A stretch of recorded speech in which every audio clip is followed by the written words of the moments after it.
Hello friends, welcome to my YouTube channel IAS gateways. बहुत ही important news है Jammu and Kashmir के स्टूडेंट्स के लिए।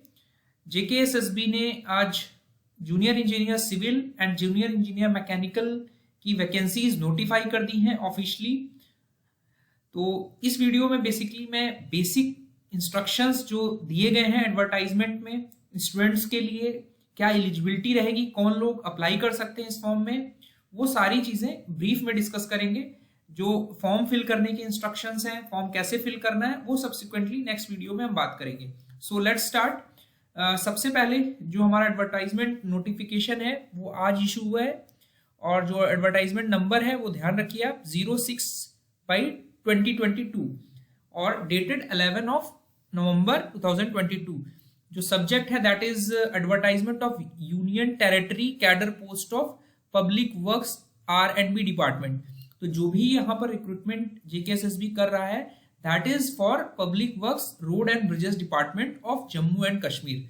ठीक है, तो जो रिक्रूटमेंट एक्ट है वो civil services decentralisation and recruitment act के तहत ये रिक्रूटमेंट किया जा रहा है। जो रेफरेंस है, रेफरेंस में जो कंसर्निंग डिपार्टमेंट्स हैं उन्होंने इंडेंट अपनी यानी रिक्वायरमेंट अपनी भेजी होगी, जिसको जेकेएसएसबी ने इसके बेसिस पर ये फर्दर पोस्ट नोटिफाई की है। तो ये बेसिकली ई ऑफिस की फाइल नंबर्स हैं जो कंसर्न पीडब्ल्यूडी डिपार्टमेंट है जम्मू कश्मीर का, उसने नोटिफाई किया होगा। उसके रेफरेंस में ये इंडेंटिंग डिपार्टमेंट है जिसने रिक्वायरमेंट दी है। तो टोटल जो पीडब्ल्यूडी R&B 855 पोस्ट है ये बेसिकली सिविल इंजीनियरिंग स्टूडेंट्स के लिए है। और जो नेक्स्ट हमारी इंडेंट रिक्वायरमेंट है ये हमारी मैकेनिकल इंजीनियरिंग स्टूडेंट्स के लिए है।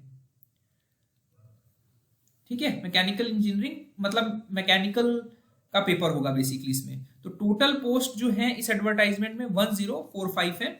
कुछ इंपॉर्टेंट की डेट्स जो हैं वो है कि जो हमारा एग्जाम के लिए जो ऑनलाइन एप्लीकेशन फॉर्म का सबमिशन स्टार्ट डेट है वो 21 नवंबर है, यानी 21 तारीख से आप ऑनलाइन फॉर्म फिल कर सकते हो। जो लास्ट डेट है सबमिशन की ऑनलाइन फॉर्म सबमिट करने की वो 20 दिसंबर है, यानी टोटल 1 मंथ का टाइम दिया है फॉर्म फिल करने के लिए जेकेएसएसबी ने।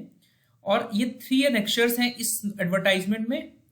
इसमें एनेक्शर ए में क्या है कि पोस्ट का नाम क्या है, किस कैडर में रिक्रूटमेंट हो रहा है, पे लेवल क्या रहेगा यानी सैलरी का क्या लेवल रहेगा। तो बेसिकली ये 7th पे कमीशन के बेसिस पर आपकी जो सैलरी फिक्सेशन होगा वो 7th पे कमीशन फॉलो होगा।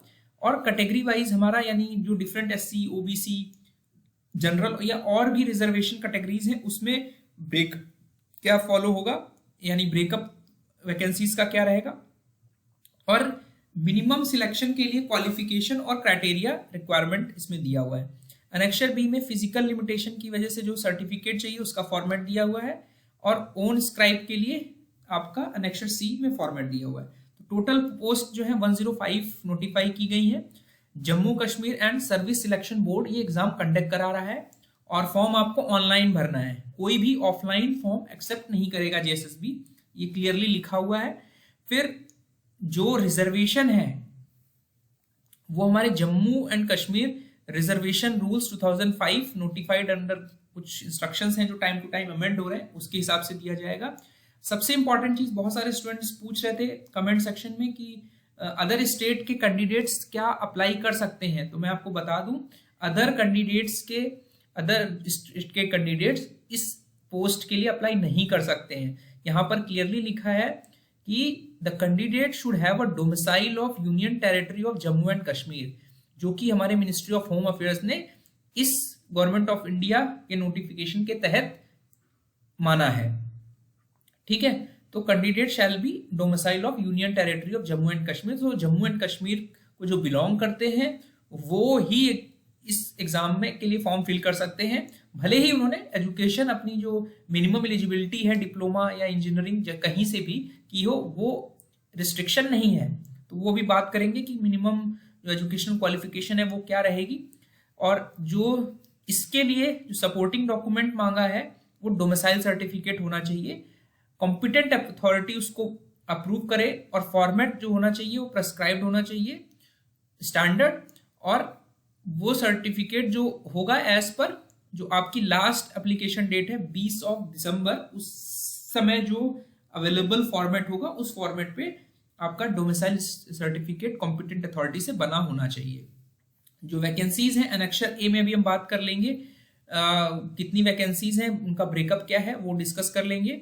और इसमें एक इंपॉर्टेंट बात लिखी है कि जो नंबर ऑफ पोस्ट है ये इंक्रीज या डिक्रीज हो सकती हैं बिना कोई नोटिस दिए सिलेक्शन प्रोसेस के कंप्लीट होने से पहले, ठीक है, अगर कंसर्निंग इंडेंटिंग डिपार्टमेंट कोई रिक्वायरमेंट चेंज करता है।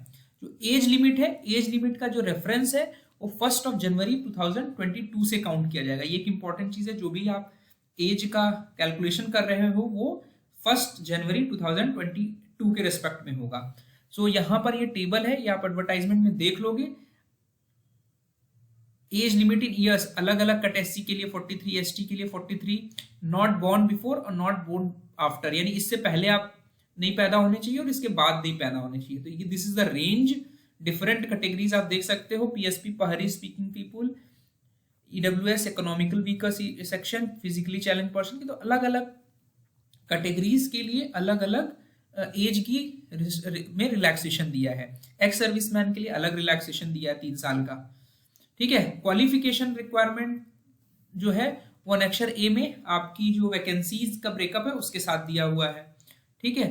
और सबसे इंपॉर्टेंट चीज है जो रिक्वायरमेंट है वो यहां पर बोल रहा है कि आपको डॉक्यूमेंट वेरिफिकेशन के समय आपको रिलेवेंट सर्टिफिकेट्स, आपका सिलेक्शन हो जाएगा तो जब डॉक्यूमेंट वेरिफिकेशन होगा उस समय marksheets, provisional certificates for 3 years diploma in civil engineering या मैकेनिकल इंजीनियरिंग या प्रोडक्शन या एरोनॉटिकल इंजीनियरिंग या ऑटोमोबाइल इंजीनियरिंग, तो ये अप्रोप्रिएट फॉर्मेट में चाहिए होगा जो यूनिवर्सिटीज ने इशू किया होगा। On or before the cut off date fixed for filling online in original age proof of having acquired the prescribed education qualification, यानी 20 दिसंबर से पहले आपके पास डिग्री होनी चाहिए। इसका मतलब अगर आपके पास डिग्री नहीं है, in original age a proof of having acquired the prescribed educational, means आपका जो एजुकेशनल क्वालिफिकेशन है ये 20 दिसंबर 2022, यानी जो इस साल अगर फाइनल ईयर में है उनका सेशन नेक्स्ट ईयर कंप्लीट होगा 2023 में, तो वो अप्लाई नहीं कर सकते। इसका मतलब ये क्लियर कट कहना चाह रहा है कि जो अपने फाइनल ईयर के सेशन में है वो इस पोस्ट के लिए एलिजिबल नहीं है।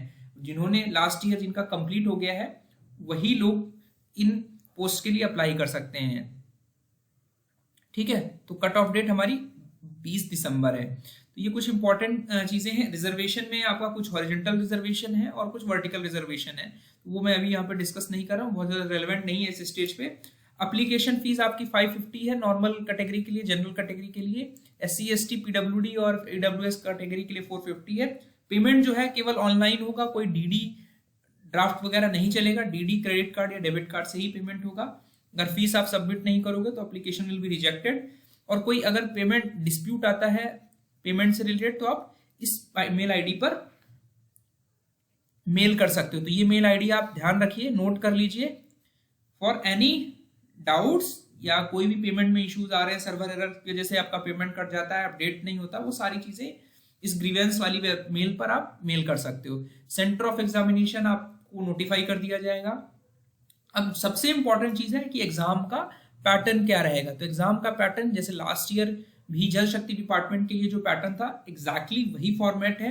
जो टेस्ट है वो आपका ऑब्जेक्टिव टाइप होगा, मल्टीपल चॉइस क्वेश्चंस होंगे, यानी 4 ऑप्शन दिए जाएंगे, उनमें से एक ऑप्शन करेक्ट होगा और इंग्लिश लैंग्वेज में ही पेपर सेट होगा, यानी और कोई लैंग्वेज में पेपर नहीं होगा, सिर्फ इंग्लिश लैंग्वेज में पेपर होगा। And there will be negative marking. अभी आप देख पा रहे हैं कि यहाँ पे टोटल क्वेश्चंस कितने रहेंगे ये अभी क्लियर नहीं किया है। तो ये जो डिटेल्ड सिलेबस आएगा उसके साथ आई होप ये लोग सेपरेटली देंगे।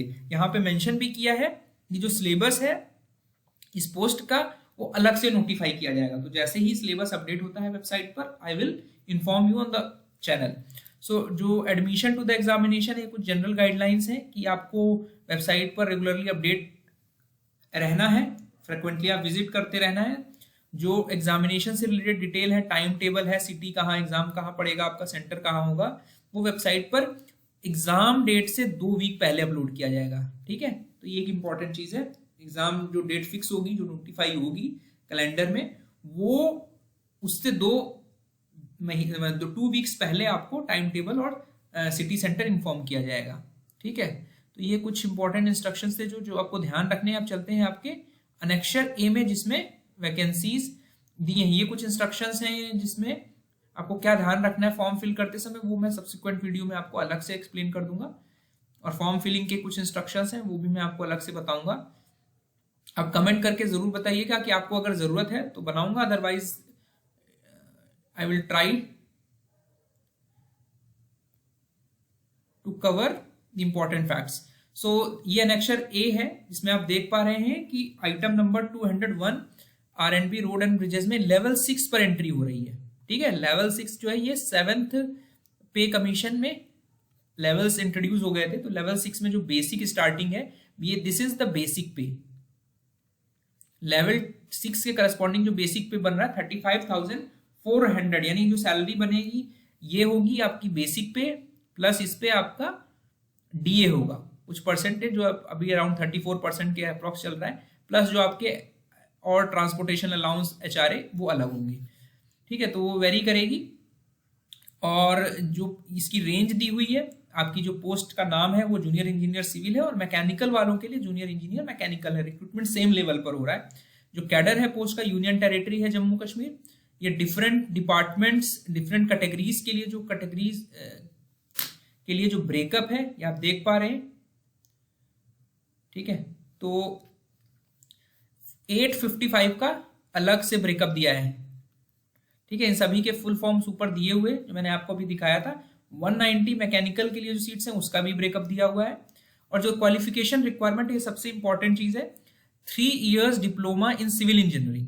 सिविल इंजीनियरिंग में डिप्लोमा होना चाहिए from government recognised institute, Indian university degree in civil engineering. यानी आपके जो डिप्लोमा वाले स्टूडेंट्स हैं वो भी इलिजिबल है और जिन्होंने डिग्री की हुई है यानी जिन्होंने बीई या बीटेक किया हुआ है वो भी इलिजिबल है। तो ये यहाँ पे क्लैरिटी है नोटिफिकेशन में कि डिप्लोमा और ग्रेजुएशन जिन्होंने डिग्री की हुई है वो दोनों ही लोग इलिजिबल हैं, भले ही इन्होंने इंडिया में जो रिकॉग्नाइज्ड यूनिवर्सिटी है वहां से डिग्री की हो, डिप्लोमा की या इंजीनियरिंग में ग्रेजुएट डिग्री, या फिर एएमआई किया हो आपका फ्रॉम द रिकॉग्नाइज्ड यूनिवर्सिटी। ठीक है, इसी तरह मैकेनिकल इंजीनियरिंग के लिए जो इन्होंने रिक्वायरमेंट मांगी ये थोड़ा सा देख लेते हैं। मैकेनिकल इंजीनियरिंग में थोड़ा सा डिफरेंट है। 3 years mechanical engineering from government recognised institute या इंडियन यूनिवर्सिटी डिग्री। यहाँ पे ये नहीं कहा जा रहा है कि आपको जम्मू एंड कश्मीर से ही डिग्री या डिप्लोमा चाहिए, ये इंडिया की किसी भी रिकॉग्नाइज्ड यूनिवर्सिटी से हो सकती है। तो मैकेनिकल इंजीनियरिंग या एमआई हो सकता है। नोट दिया हुआ है कि इंडियन यूनिवर्सिटी डिग्री या 3 years diploma from government recognised institute in, यहाँ पे 3 बेसिकली कैटेगरी में है। आपका मैकेनिकल इंजीनियरिंग से भी हो सकता है, आपका जो कैंडिडेट है वो एरोनॉटिकल इंजीनियरिंग से भी उसने डिप्लोमा या बीटेक किया हुआ है तो वो अप्लाई एलिजिबल है इस पोस्ट के लिए। ऑटोमोबाइल इंजीनियरिंग या प्रोडक्शन इंजीनियरिंग, तो बेसिकली मैकेनिकल इंजीनियरिंग के स्टूडेंट्स जो हैं वो उसमें आपके ऑटोमोबाइल, एरोनॉटिकल, प्रोडक्शन इंजीनियरिंग सभी लोग एलिजिबल हैं जिनके पास ये डिग्री या 3 years का डिप्लोमा अवेलेबल है। ठीक है, तो एक इंपॉर्टेंट चीज थी सिलेक्शन मैंने आपको बता दिया कि ऑब्जेक्टिव टाइप होगा और सिर्फ ऑब्जेक्टिव टाइप होगा, इसमें इंटरव्यू की बात तभी नहीं कही गई है। That shall be totally based on the जो रिटन में आपके मार्क्स आएंगे। सो आई होप ये आपको थोड़ा हेल्पफुल होगा ये वीडियो। और जो कमेंट्स में आप जरूर बताइए कि इस पे मैं सब्सिक्वेंटली वीडियोस बनाऊं जो कि आपको फॉर्म फिल करने से रिलेटेड इंस्ट्रक्शंस हो या और भी जो भी इंस्ट्रक्शंस हैं वो मैं कवर कर दूंगा। So thank you and all the best. और एक इंपॉर्टेंट लास्ट में एक और इम्पॉर्टेंट चीज, जो टेस्ट सीरीज प्लेटफॉर्म पर अवेलेबल है आईएएस गेटवेज के लिए, वो दोनों एग्जाम, जो जल शक्ति का एग्जाम है और जो ये वाला पीडब्ल्यूडी का एग्जाम है, वो दोनों के लिए हेल्पफुल है। बिकॉज पैटर्न लगभग वही सेम रहेगा, क्वेश्चंस का लेवल भी सेम रहेगा। 0.25 की निगेटिव मार्किंग वहां पर भी थी, सिंगल 1 मार्क्स का क्वेश्चन था, ऑब्जेक्टिव बेस्ड पेपर था। So you can follow that for practice. और फर्दर स्पेशली पीडब्ल्यूडी के लिए मैं अलग से टेस्ट सीरीज स्टार्ट कर दूंगा subsequently. So all the best, thank you.